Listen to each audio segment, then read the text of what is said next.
En esta cápsula descubrirás cómo, desde que saltó la primera chispa de vida sobre la Tierra, los seres vivos han tejido intrincados e invisibles hilos que, hasta el día de hoy, sostienen la vida sobre el planeta.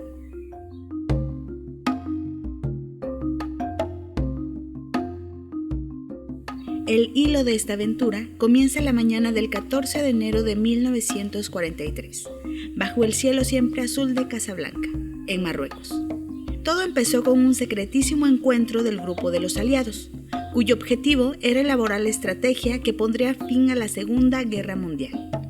Eran 3 los frentes de ataque, al norte por Francia, al este por la Unión Soviética y al sur por Italia.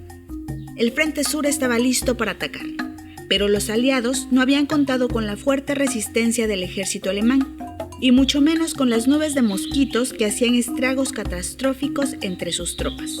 Auténticas legiones que les chupaban la sangre y les transmitían malaria, pues no era un mosquito cualquiera, era una plaga de anófeles, una especie que transmite esta enfermedad. ¿Qué hacer para resolver este problema? ¿Cómo eliminar a los mosquitos? ¿Acabar con la malaria? ¿Fortalecer sus tropas y reemprender la marcha? La respuesta llegó de un grupo de entomólogos, que son los especialistas en el estudio de los insectos.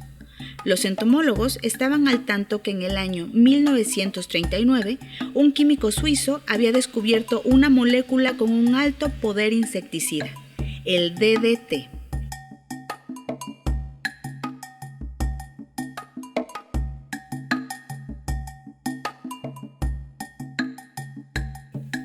Días después, el cielo italiano retumbó con el sonido metálico de los aviones, que desde lo alto dejaban caer una auténtica lluvia de DDT. El mosquito fue vencido y con él la malaria. En mayo de ese mismo año tuvo lugar la rendición alemana y con ello el fin de la Segunda Guerra Mundial. Pero como sabemos, el tiempo tiene 1000 pliegues e infinitos recovecos, por los que se cuelan, ramificados e invisibles, los hilos de la naturaleza.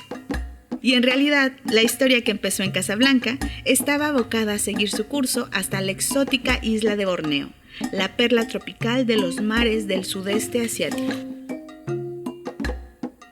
En los años 50, una gran parte de la isla fue colonizada por los británicos, explotando su madera, oro y disfrutando del clima siempre suave de la isla. Pero en medio de aquel paraíso revoloteaban nubes de mosquitos anófeles, sedientos de sangre y cargados de malaria. Nuevamente, los entomólogos fueron llamados. Ellos propusieron repetir la misma estrategia utilizada en Italia, atacarlos nuevamente con el arma química DDT. El cielo volvió a estremecerse y la lluvia de DDT volvió a exterminar al sanguinario enemigo. Hasta aquí todo bien. La historia parecía terminar, si no fuera porque aproximadamente 3 meses más tarde, los tejados de las casas de Borneo empezaron a derrumbarse. ¿Qué había ocurrido? ¿Qué era lo que había provocado aquel desastre? ¿Quién podría explicar este insólito fenómeno? Los arquitectos, después de observar los tejados, concluyeron que no tenían respuesta. Los ingenieros tampoco la encontraron, pues física y matemáticamente los tejados deberían seguir en su sitio. Por último, fueron llamados nuevamente los entomólogos, quienes en pocas horas comprendieron el misterio. Los tejados de las casas estaban hechas de caña de bambú, trenzadas con grandes hojas de palma y habían sufrido un ataque de millones de orugas, que con sus fuertes mandíbulas habían devorado los techos vegetales, provocando su derrumbe. ¿Por qué la población de orugas había aumentado repentinamente? Las orugas habían existido siempre, pero nunca en una población tan elevada.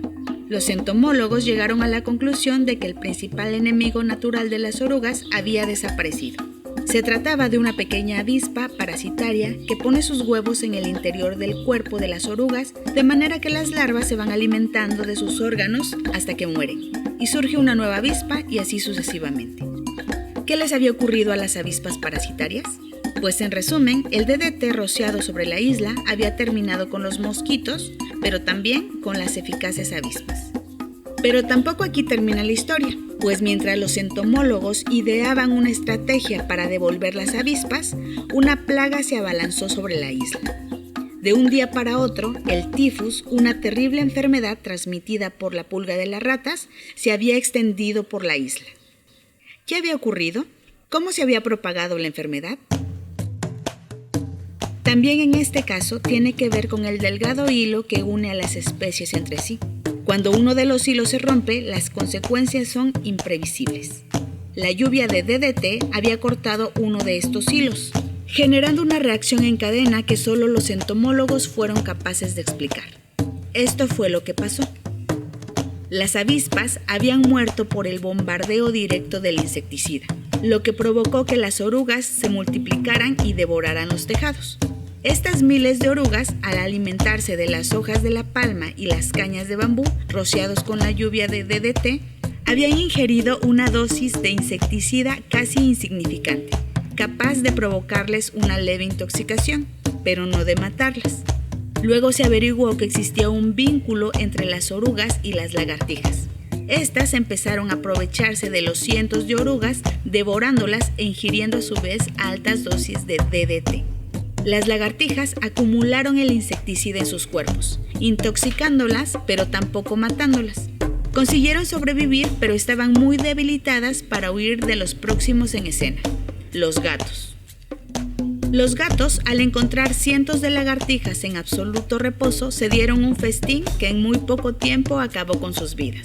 Pues lamentablemente para los gatos, lagartijas y humanos estaban consumiendo una dosis letal del veneno insecticida.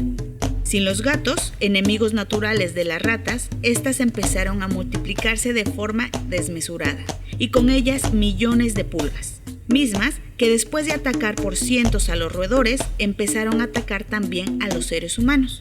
Y ese fue el motivo de la propagación del tifus.